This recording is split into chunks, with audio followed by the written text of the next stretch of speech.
भैया। बहन तू यहाँ क्या कर रही है? देख, इससे पहले कि तुझे यहाँ कोई देखे और मेरी नौकरी खतरे में पड़ जाए तो तू घर जा। भैया मुझे आपको एक खुशखबरी सुनानी है। अरे तुझे जो खुशखबरी देनी है ना, मैं घर आऊंगा, घर दे देना। पहले तू घर जा यहाँ से। भैया ये देखो, आपकी बहन सीए बन गई है। क्या? तू सीए बन गई? अरे वाह बहन, बहुत बहुत बधाई। आज तूने अपने भाई का सीना ना गर्व से चौड़ा कर दिया और उन लोगों को जवाब दिया है जो मुझसे ये कहते थे कि अपनी बहन को पढ़ाओ लिखाओ नहीं, उसकी शादी करा दो। लेकिन मुझे ना तुझ पर बहुत भरोसा था। मुझे यकीन था कि तू पढ़ लिख के ना एक दिन मेरा नाम रोशन करेगी, और देख आज तूने ये क्या करा। बहुत बहुत बधाई बहन, बहुत बहुत बधाई। भैया ये सारा क्रेडिट ना आपको जाता है। आपने दिन रात मेहनत करी है, तब मैं इस मुकाम पे जाके पहुंची हूँ। अगर आप दिन रात मेहनत नहीं करते तो शायद मैं भी किसी के घर में चूल्हा चौका कर रही होती। आपने भैया अपने बारे में एक बार भी नहीं सोचा। आपकी तबीयत भी खराब थी, फिर भी आप जॉब पर आते थे ताकि आपकी सैलरी ना कटे, और जो भी आपकी इनकम होती थी ना, वो आप मेरी पढ़ाई पे, मेरी बुक्स पे, मेरे कॉलेज की फीस पे खर्च करते थे। मेरे चेहरे पे एक मुस्कान लाने के लिए आपने ना जाने अपने सीने के अंदर कितने दर्द दबाए रखे, और कानों कान मुझे इसकी खबर तक नहीं होने दी। और भैया आज तक आपने शादी भी नहीं की, और मुझे बहुत अच्छे से पता है आपने शादी क्यों नहीं की। आपने शादी इसलिए नहीं की, आपकी जो वाइफ आएगी वो पता नहीं कैसी होगी, मुझसे प्यार करेगी या नहीं करेगी, मुझे पढ़ने देगी या नहीं देगी, कहीं उसके आने की वजह से हम भाई बहनों के बीच में दरार ना आ जाए। तो भैया सारा क्रेडिट आपको जाता है, और मैं आपकी बहुत एहसानमंद हूँ। तू पागल है क्या, या पढ़ लिख के ज्यादा बड़ी हो गई है? अरे तेरा बड़ा भाई हूँ, मैंने तुझ पे कोई एहसान नहीं किया है, अपना फर्ज निभाया है बड़े भाई होने का। जो एक बड़े भाई का फर्ज उसकी छोटी बहन के लिए होता है ना, मैंने बस वो किया है। और तू कह रही है मैंने तुझ पे एहसान किया है? पागल कहीं की। आप अब तक अपने बड़े भाई होने का फर्ज निभाते हुए आए हो ना, तो अब से मैं छोटी बहन होने का फर्ज निभाऊंगी। आपको ना ये जॉब करने की कोई जरूरत नहीं है। अब से घर का और आपका सारा खर्चा मैं उठाऊंगी। बस आपको घर पे रह के आराम करना है, और आपको जो भी चीज चाहिए हो बस अपनी बहन को एक बार बोलना, यूं चुटकियों में हाजिर कर देगी आपके लिए। मुझे लगता है ना सच में पढ़ लिख के ना तेरा दिमाग बहुत चल रहा है। तू कहना क्या चाहती है कि मैं ये नौकरी छोड़ दूं?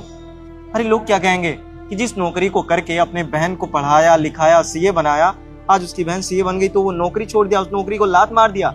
और मालकिन को क्या जवाब दूंगा? वो मालकिन जिन्होंने मेरे बुरे वक्त पे साथ दिया, कभी मेरी सैलरी नहीं काटी, 5-5 दिन 10-10 दिन की छुट्टी ली, एक भी पैसे उन्होंने नहीं काटे। अरे अपने यहाँ रहने का खाने का सब कुछ व्यवस्था कराया। आज मैं उन्हें छोड़ दूं? ऐसा नहीं हो सकता, मैं ये नौकरी नहीं छोड़ सकता।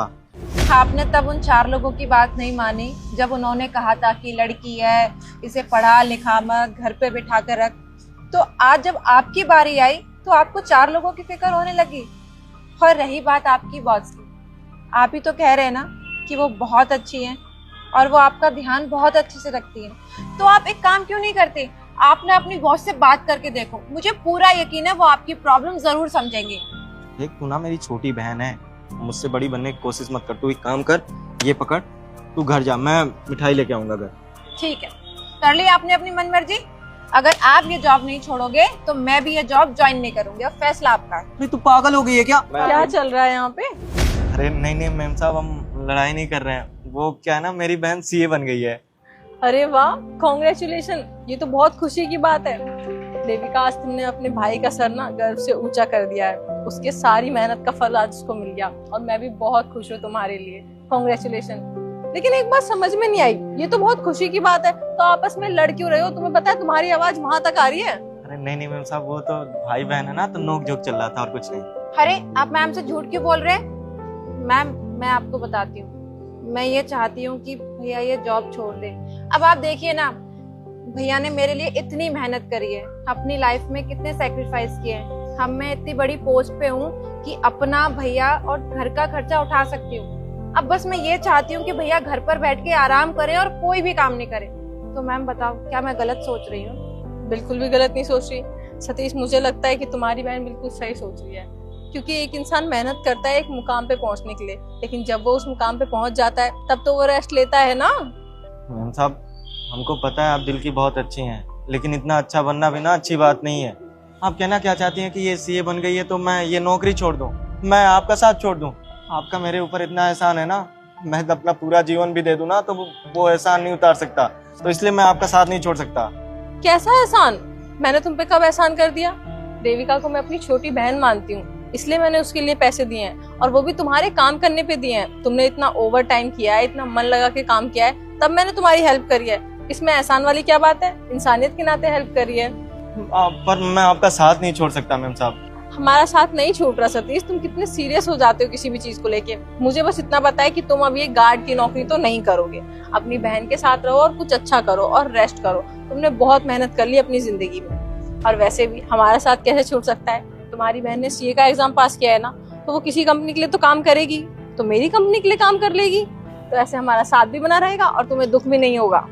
अरे वाह मैम साहब, ये तो बहुत अच्छी बात है, आपने तो सारा मसला ही हल कर दिया। धन्यवाद की कोई जरूरत नहीं है, अपना रिजाइन लेटर दे देना, आज से ही ये जॉब छोड़ दो, ठीक है? और तुम सुबह आ जाना, इंटरव्यू दे देना, मैं मैनेजर को बोल दूंगी कि बेस्ट से बेस्ट सैलरी प्रोवाइड करे वो तुम्हें। और मेरी मिठाई का है? हाँ मैम साहब, हम अभी लेकर आते हैं। ठीक है, चलो अभी मैं चलती हूँ, रिजाइन लेटर दे देना, ठीक है? ठीक है मैम साहब, बहुत बहुत धन्यवाद।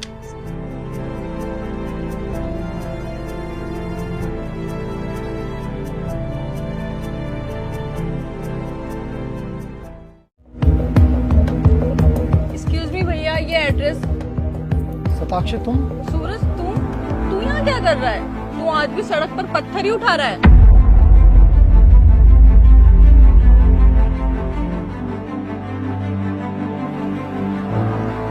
Satakshi, do you know him? हाँ, बहुत अच्छी तरीके से। इसे कैसे भूल सकती हूँ? ये ना मेरा एक्स था, कॉलेज में हम साथ ही पढ़ा करते थे। और तुम्हें पता है, कॉलेज में ना जब भी हम डेट पे जाते थे, सारे बिल्स मैं ही भरा करती थी। और ये मुझे बहुत बड़े बड़े सपने दिखाया करता था, मैं ये करूंगा, मैं वो करूंगा, हम साथ में फ्यूचर बनाएंगे। बट आज ये क्या कर रहा है? सड़क पे पत्थर उठा रहा है। आज भी तुम यही काम कर रहे हो। थैंक गॉड मैंने तुम्हें सही वक्त पे छोड़ दिया, सही वक्त पे ब्रेकअप कर लिया, वरना मैं तुम्हारे साथ आज ये काम कर रही होती। सताक्षी प्लीज, मुझे कोई ड्रामा नहीं चाहिए, वरना मैं तुमसे बहस करनी है। तो प्लीज आप लोग चले जाइए। क्यों चले जाएं? तुम्हारे बाप की सड़क है, हमारी मर्जी, हम कहीं भी खड़े हुए। तुम सताक्षी आज भी नहीं बदली ना, बिल्कुल वैसी ही हो, बदतमीज, घमंडी, एरोगेंट। और अच्छा ही किया तुमने मुझे छोड़ दिया, वरना मैं यहाँ भी नहीं पहुँचता।